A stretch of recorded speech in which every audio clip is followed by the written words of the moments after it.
Hi, everyone. Welcome back to the Root Cause Solutions for You podcast. My name is Fabiola, and I am your host. Today, I'm very happy to have with us Dr. Teresa Thompson.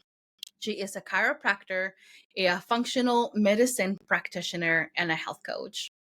She's been in practice for 15 years and has helped thousands of patients reclaim their health.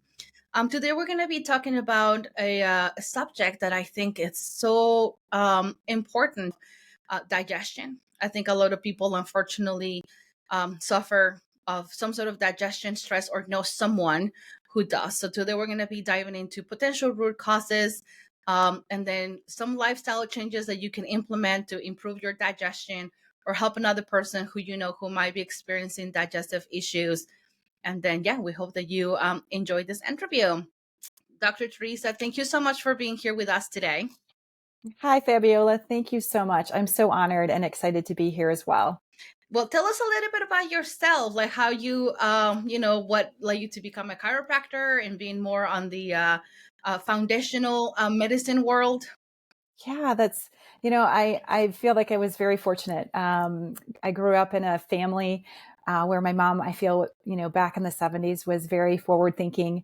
And so I grew up in a very holistic lifestyle, even though none of my family members were holistic practitioners. We didn't have any naturopaths or chiropractors in the family. I actually did have an uncle who was an MD who thought my mom was a little bit crazy, but that was okay.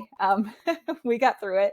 And, our primary doctor was our family chiropractor. And so growing up, when we got sick, we would go to the chiropractor and get adjusted. In fact, there were times when, I'm one of 6 kids. So there were times when all of us were sick that he would actually just come to the house and adjust all of us. And, that concept and thought process of the nerve system and brain controls everything, including the immune system.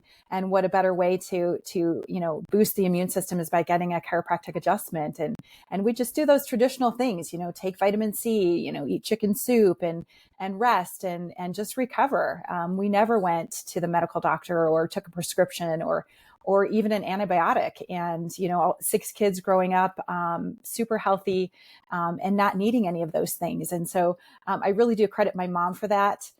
We didn't always get along the greatest, especially in high school. I'm sure some of your listeners can relate, but she really was the person who kind of propelled me in that direction of holistic healthcare. And so when I was 16, I felt very strongly and was very passionate about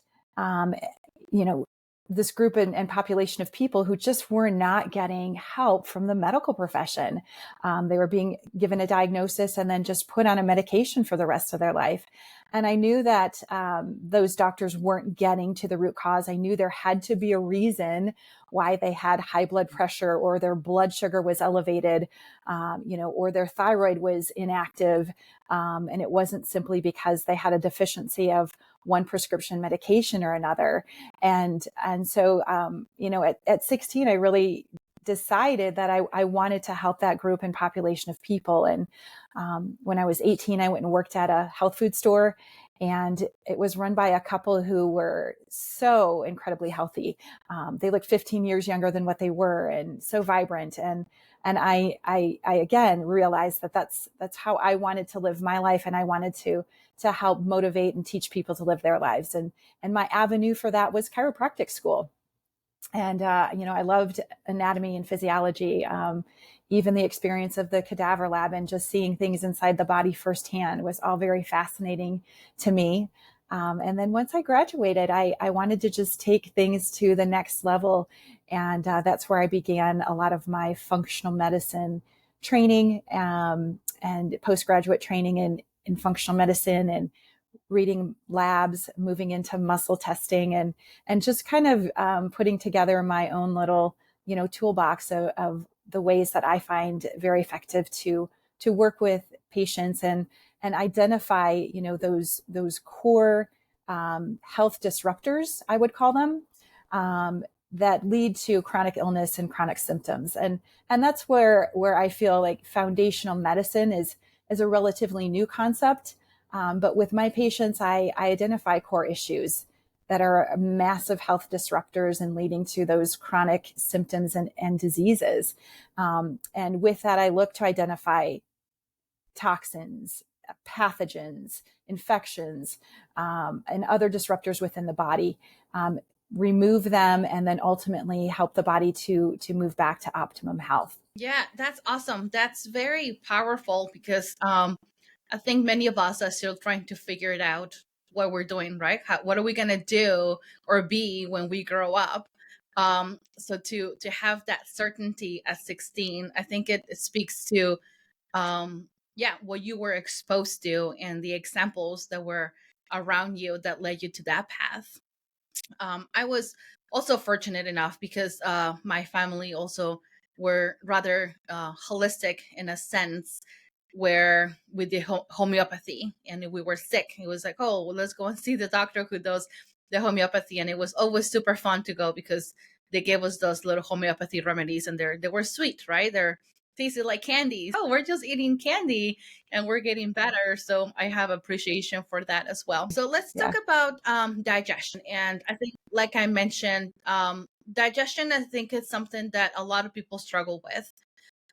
Definitely here we see a lot of that, and I think there's so many different reasons as to why someone's digestion can be compromised. But let's just go back to basics. And what, in your experience, first of all, let's define what a compromised digestion system is. So if you could enlighten us on that a little bit. Sure. A lot of times we call that, gut dysbiosis, or an imbalance in the gut microbiome.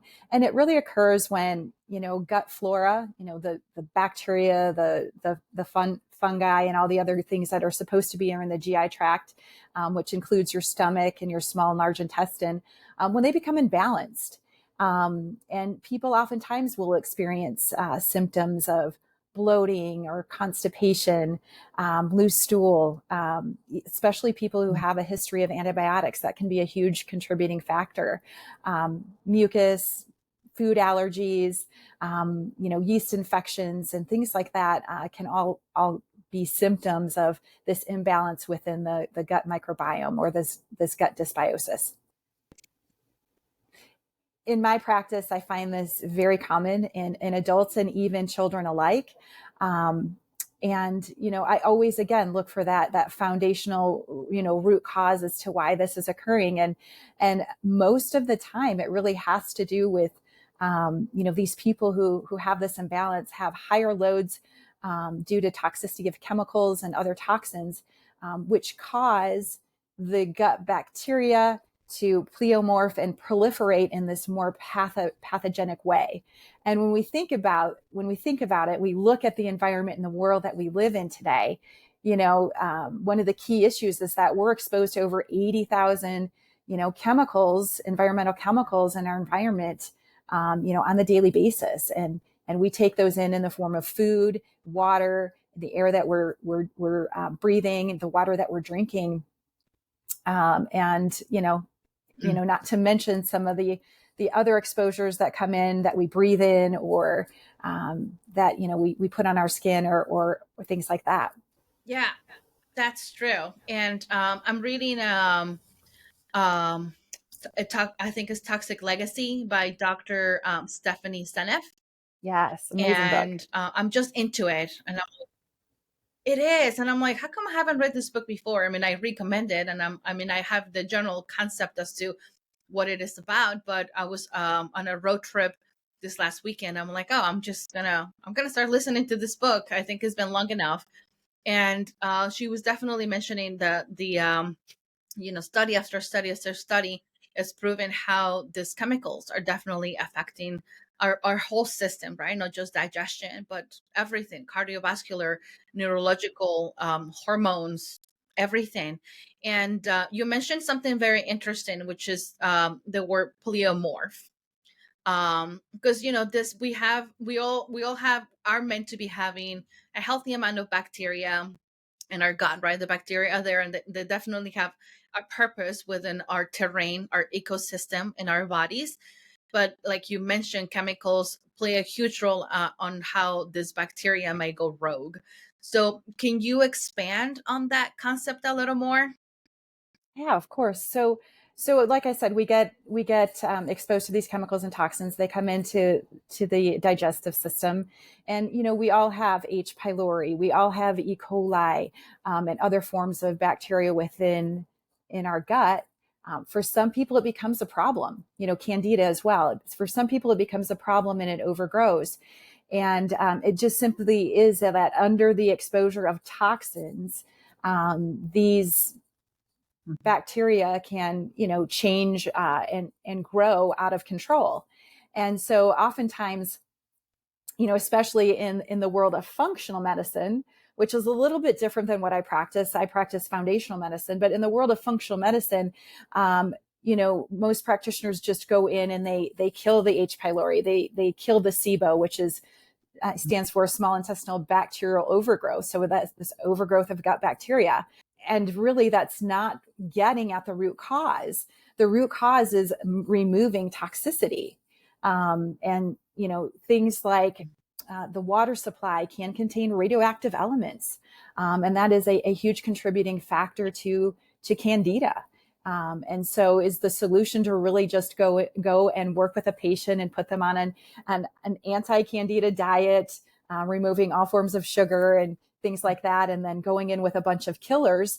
Sure, that might be effective for the short term, but if we don't look at the underlying, health disruptor that's there and remove that, the yeast and candida is going to come back. And I know that you practice in a similar way, Fabiola, and you can probably attest to before you started, addressing toxicity with your patients when it came to gut health, that there were things that went away but then came back. And that missing link really is the toxicity. So when it comes to the water supply, like I mentioned, radioactive elements are a huge contributor. And just by switching to a very pure water, like distilled water, people can see massive changes in their health because they're no longer on a daily basis taking in this toxin that is then contributing to this pleomorphing of their good gut bacteria and the yeast and things that are in there. It really becomes more of a protective mechanism, I think, this overgrowth sometimes due to toxicity. Does that make sense?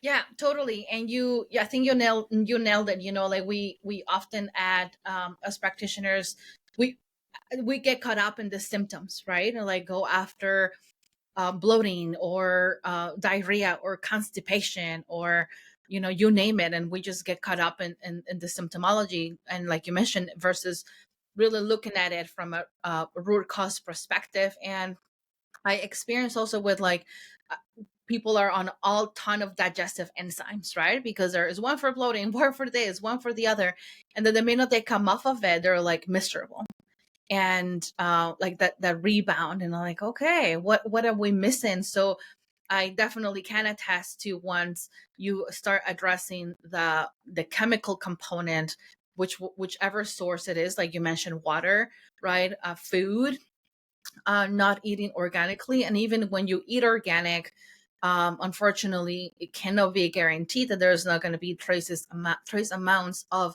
this very high harmful chemicals that unfortunately a lot of our farmers are using to for our food or our animals are eating. So I definitely see what you are talking about. And so you mentioned some of symptoms. I think the thing that's most striking to me is how many people are constipated, and what one may consider to be a normal schedule for a bowel movement.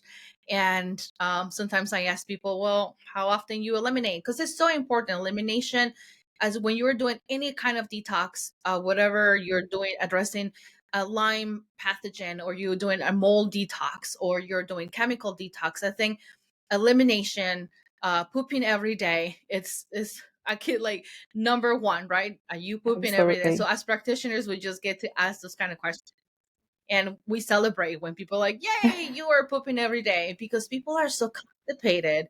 And my clients are like, I don't know if I should can I tell you this? Is this too personal? I'm like, give it to me. I just want to know, are you pooping? How's your poop? many times, and no detail really is too small.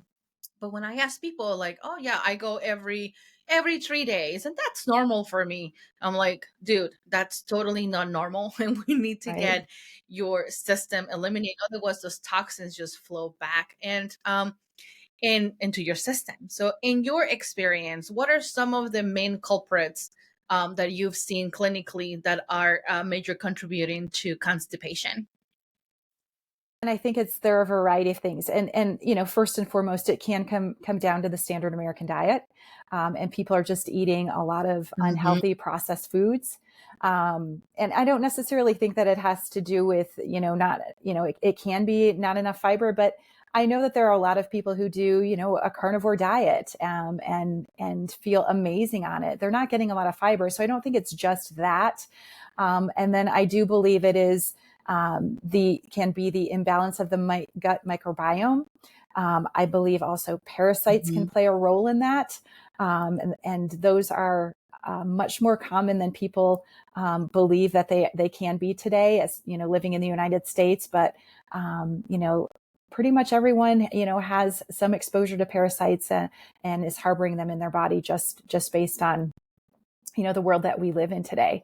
And then I too think some deficiencies in certain minerals. But when we look at deficiencies, even deficiencies, have their root in toxicity. So toxicity within the body creates deficiency. And so those are some of the things that I've found. How about you? Would you add anything else to that? You're so spot on. It's yeah, chemicals. Definitely. I pick up on a lot of chemicals through the muscle testing, and when people are definitely having digestive issues.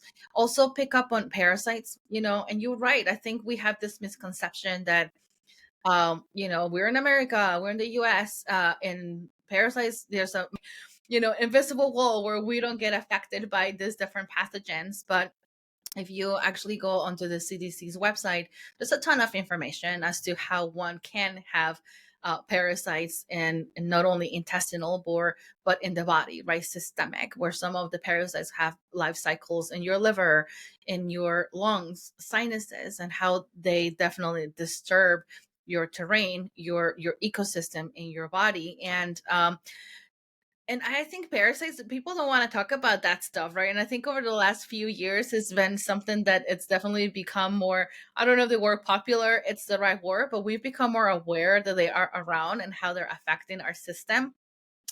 And I grew up in Mexico City. So, I guess I was bound to have some sort of parasitic infection just because I used to eat tacos at a corner stand, and I know it wasn't the cleanest environment. So I admit it, yes, definitely.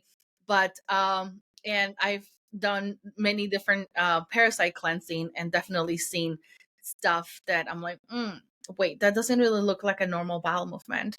And um and I love just being able to know that my body, it's willing to let go some of those things. And I honestly I never dealt with constipation. I've always been regular, but I never knew what a real bowel movement felt like or was like until I did a parasite cleanse. And I was like, oh, okay, now I have something healthy to compare to. That was the biggest thing for me as far as digestion and doing a parasite cleanse. Um, what about so we talked about parasites a little bit, and I think, correct me if I'm wrong, but some of the current testing that it is available to us, unfortunately, it's not enough, right, to pick up on some of this what totally could be considered an epidemic, because some parasites they're not going to live really low in the digestive tract where a stool sample might be able to pick up on it, and just the nature of parasites and their own biology and their own makeup as an entity themselves, right, as an Right. organism. Right. For sure. So what are some yeah, so what are some of the symptoms besides constipation that could make someone think, oh, maybe I need to look into this. Maybe I have parasites, or a family member or something like that? What other signs could there be as far as parasitic infestations? So that's a great question. Nail biting can be one of them. Grinding your teeth at night. Anal itching is another one as well. Dark circles under the eyes. Um, food allergies can actually be more contributed to parasites than even, leaky gut, although that can be a component as well. But what causes leaky gut? Is it the parasites? Perhaps. So those are some of the really common ones that I see. People today, we're living with pets. Kissing our pets, sleeping in our bed. Many people have that exposure. We can get them from mosquito bites, flea bites, tick bites, in our food, in our water. And as you said, testing just really isn't always that accurate. 70% are not visible to the naked eye. And it's interesting, you brought up that you grew up in Mexico City. There are, large parts of the world, not outside the United States, where, they do regular parasite cleansing, once or twice a year. That's something that we don't do in this country because we're just taught that, parasites don't exist, here. And then, they are in some places in the world also the leading, cause of death in some of these other countries. So they are very damaging to the body. They can be highly prevalent. And and those can be some of the signs and symptoms that you might have them, even if everyone's been bit by a mosquito, probably pretty much. So there is a potential exposure just even with something like that. When it comes to Yeah. how I assess if a patient has parasites, I really don't run any parasite testing because I have found it to be grossly inaccurate, and there are more false negatives than false positives in my experience. So I use a lot of analysis of my patients just based on their clinical symptoms, my clinical knowledge. I have some assessment forms that I have them fill out that list, some of those symptoms that I just mentioned. And so that's really how I have found the best way to go about assessing if a patient has parasites or not. I too will even do some muscle testing. And there are some markers that I will find on a really comprehensive blood panel that can indicate whether or not someone may have parasites as well. Thank you for sharing that. And you mentioned earlier how sometimes certain lack of nutrients can lead to constipation, and I think parasites also steal your nutrients, right? Like someone is Absolutely. deficient in zinc or deficient in calcium or magnesium, all these different minerals that are so needed for the body needs them to be able to perform all the different functions that the body performs. But if we are dealing with some sort of type of parasite problem, then who's eating, right? Right. So you're doing a great job eating organically, eating all your veggies, really being good at eating your 7 cups of vegetables a day. But then at the end of the day, who are you feeding? Is it really you feeding your body, or are you feeding the the parasites? They're stealing your nutrients, and then you have deficiency, and in a way that's a toxicity that's leading to that deficiency, and then boom, you have all these symptoms as Yeah. well. I do have a patient that I'm working with right now. She's, a 14-year-old girl. Her family spent 3 years living in Argentina, and she came back and, she was very, very anemic, iron deficient, and like super low, fatigued, tired. Her parents didn't know what was going on. And even the doctors didn't know what's going on, and, just weren't running the right tests, looking for the right things. And, looking at her blood work, iron and ferritin were extremely depleted. And also, experiencing a lot of just anxiety and depression, which can be related to parasites. And so, sure enough, in working with this girl, we did find that parasites were a major issue for her, and helping to support her body, opening up detox pathways, and then eventually introducing some products to help kill the parasites. She is on the road to feeling better. Her iron levels are coming up, and in particular, there is a particular parasite. It's Babesia, which is a protozoa that does actually lyse red blood cells and impact iron levels and can cause this debilitating fatigue and things like that. So there's always a root cause, even when someone is experiencing iron deficiency, and oftentimes it can be a parasitic infection, just like you were sharing about these deficiencies created by parasites, for sure. Yeah, and I think it's situations like this that makes us think outside the box, and it's making people think outside the box, right? Like, you're not getting answers from a specific medical professional or even another practitioner. It's like, okay, something doesn't make sense. Let's just continue digging until you find that root cause. And it's so awesome to hear she's back on track, because I mean, a lot of women, right? A lot of women, how many times you run a panel and we're all deficient in iron levels and ferritin, and what do?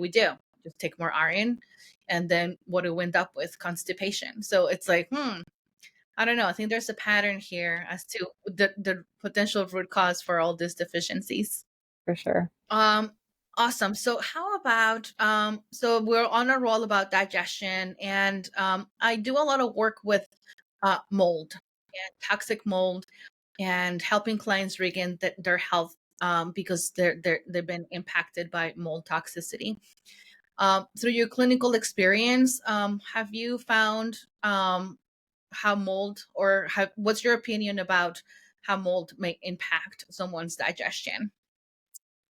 Well, I think that, so in a couple ways. So some of the molds that we can pick up have nothing to do with a water damaged building. They actually come from grains and spices, coffee, even some of the dairy products, because the dairy cows are eating grains that have been exposed to mold, can be a great mold exposure, and what humans end up with that impacts their health are the toxins from the mold. So these mycotoxins can proliferate throughout the digestive tract and even go more systemic into other areas of the body, and that can come in through the foods that we're eating. And again, people wonder why they're brain foggy, they can't function, and they're tired and fatigued, and et cetera. And we run a panel. I do like to, when I suspect mold, run a very good mycotoxin panel, and see what those results are. But it can cause a whole host of issues for people. And then, you can also be exposed to that mold from a water damaged building. And the thing about mold is that there's two parts to the immune system. There's the Th2 immune response and the Th1 immune response. And, not to just to step back to parasites for a second, parasites can drive, Th2, which suppresses Th1, and there's imbalance. But what mold does is, it suppresses both Th1 and Th2. And that's why these mold patients can be so incredibly sick, because their immune system isn't functioning at all. And so it's really important, not only to begin to remove the mycotoxins from the body, but also to make sure the environment and exposure is addressed. So if it's a water damaged building, a moldy home, or even a car or work place of work, that mold is being remediated, or the people are moving out of that environment. And when it comes to the dietary intake, just making sure that you're cleaning up the diet and looking for better ways or better sources of food that are certified mold free. Even storing your grains can be in a better way, putting them in the freezer or the fridge. Like, those are great ways to minimize that mold exposure. So those are just some things that I find. And Another area that a lot of people aren't aware of is, these women who are coming down with breast implant illness, super sick. They have no idea Mhm. why. They've gone to 100 doctors, and no one can explain why they're sick. And a lot of times they're told that they're crazy. It's all in their head, and it comes down to their breast implants. And one of the things that they're finding is that these implants are leaking, mold or mycotoxins into the body, and that's the source of exposure. And so for those women, it is super critical that they do have those implants removed in order to heal and begin to feel like a normal woman again. Yeah, I agree. And again, that concept of thinking outside the box. And I think we Absolutely. are we're shifting. I think as a society, we're shifting into, we're no longer just like, oh yeah, my doctor says this, or whomever says this, or this book said this, and being okay with that. We're like, no, we want more health. And I think if anything, COVID did, it's raise people's necessity levels about being healthier, right? If you were Absolutely. impacted by by by the pandemic, or if a family member was impacted in some way, then I think if anything was like, whoa, I need to get myself healthier, I need to get my family healthier. And I think I personally, as a practitioner, definitely seeing how people are more like, okay, all right, my labs say my labs say everything is normal and everything is in range, but I don't feel well. Maybe there's more to this, and people start looking for answers and find practitioners like yourself, who it's helping a 14-year-old girl who no one has answers for, and very simply just like, okay, through your experience, this is what I suspect is going on, and now put her on the right protocol, and she's getting better. So it's that powerful of being an advocate for yourself as well, as a patient, as a client, to demand better care for you. That's so Absolutely. awesome. So we talked about chemicals, right? We talked about pesticides and how that definitely impacts digestion, how that the role that plays with parasites, and also how mold is affecting and parasites are affecting digestive health. And I think you brought up such an important thing too. It's diet, and how being on the standard American diet, how detrimental that it is for anyone.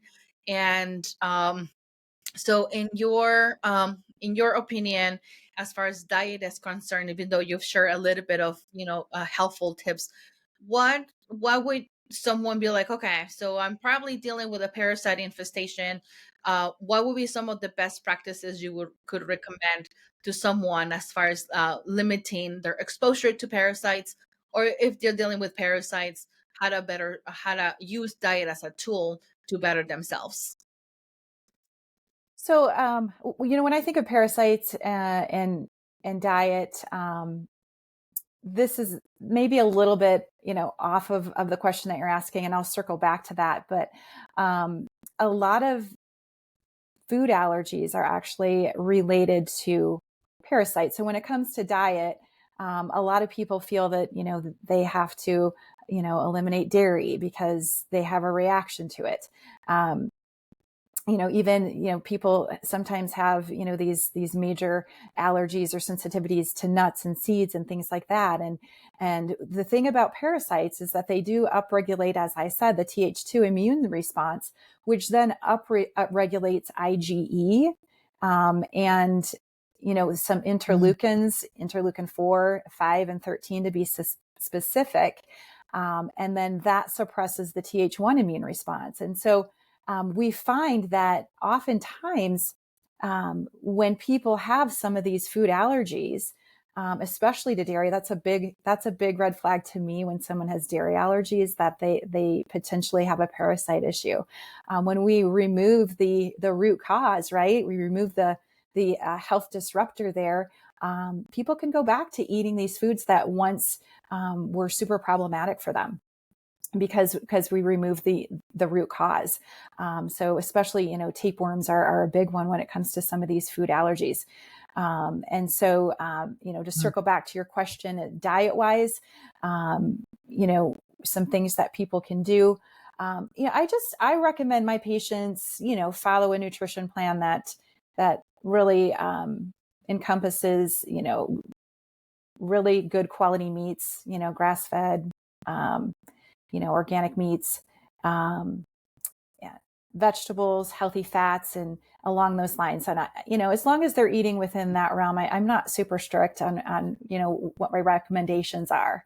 But getting the stomach acid working properly can be a big preventative factor when it comes to what we're taking into our body and our body's ability to prevent a new parasitic infection. Because as the stomach should be a very high acidity. And when it's not, and actually it's that way because it is a protective mechanism. So when we take in foods, our fruits and vegetables, or even meats that may be, a little bit more on the rare side, which, does make them easier to digest. If we don't have enough stomach acid at enough acidity, then those pathogens that come in that we're taking in our diet aren't killed off, including parasites. And so just making sure we have proper functioning stomach acid is really important. And so one of the things that I work with my patients to support is actual bioflow. And there's some supplements that I use to support optimal bioflow, but toxins also can make for a more stagnant bile. So it's all these parts that are connected, removing the toxicities and supporting bioflow, that in turn supports healthy production of hydrochloric acid within the stomach, so that when we do take our foods in, it's killing off any pathogens and viruses and bacteria that we might be encountering it. And then that stimulates the production of digestive enzymes, so our food gets broken down properly. So everything really is connected. I think in medicine today, there's all these specialties, and no one looks at the body anymore as being all connected in a whole. And it really is. And so, those are some of the tips that I would say, as well as, other preventative measures. If, you're having your pet sleep in your bed or kissing them, those are some things that you should really refrain from, because you can get exposure to parasites that way. And, those are some of the best ways, I would say, for sure. Thank you so much for sharing that. That's super helpful, because I think a lot of people are like, okay, well, this could be happening to me. Well, how can I prevent it? And I find that sugar is a huge contributor to not only inflammation in the body, but then feeding off the bugs, right? So definitely getting off the standard American diet will be probably step number one. So stop feeding those Absolutely. pathogens, Yeah. especially if you're doing if you're spending time and money, right, to do some of these Right. protocols. And then, well, don't feed them. I mean, they want to be in your Mm-hmm. body. I mean, it's free food, free room and board. They're not going to want to leave, so they're going to try to be there as long as they can, because why would they want to go anywhere else? Everything is free. um Thank you so Absolutely. much for sharing that, Dr. Teresa. Now, someone has been listening to our interview, and hopefully they got good information out of it, and some good tips on how to really get your digestion back on track. If you're someone who's been dealing with chronic diarrhea, right, or like chronic constipation, or both in ebbs and flows, or chronic bloating, just know that there's a root cause for this. And any of the things that we mentioned here can definitely be potential contributors to that. And so you, if I'm correct, you work with your patients virtually. Is that correct? That's correct. I primarily work virtually with my clients, both those that are here in Colorado where I live, and then, across the planet. Occasionally, for local patients and so forth, I will meet in person occasionally, but the majority of my work I do virtually. That's awesome. From from Colorado, you can help anyone. So how would one be able to reach out to you? They're like, I'm ready to schedule a consultation with Dr. Teresa. And how would one go about it? So that's a great question. If someone is interested in seeing if my approach would be really beneficial for what health challenge they're dealing with, the best thing to do is to go to my website, and that is just simply drteresathompson.com, drteresathompson.com. And there is a button on my website that says schedule a free consultation. And when you click on that, you can fill out a little form and pick a time. And what I love to do is just do a complimentary, what I call discovery call with you, learn a little bit more about what your health challenges are, what your health goals are. And if I feel like you're a case that I can help, I will definitely let you know what the next steps are. And in the same token, if I feel that you're a case that I can't help, I will let you know that too and refer you on to someone that I do feel would be a much better fit for you. That's awesome. Yeah, so we will make sure to put your contact information in the show notes so that anyone who's listening and who's ready to embark and take regain their health through your practice, then they can reach you easily. I think we learned a lot today, and I really appreciate you taking time of your day to educate us as practitioners and as patients and clients who are looking to empower ourselves with more information and to just, affirm that there is help out there, no matter how much you've tried, no matter how much rejection you've received from other practitioners or the healthcare system. It's not in your head. If you're dealing with any of these symptoms, there is hope. And I hope that this interview reaches out to you in a way that you feel compelled to ask for help, because we're here for you. Thank you, Fabiola. It was a pleasure being here. Awesome. All right, guys. Well, thank you so much. We'll stay tuned for our next episode.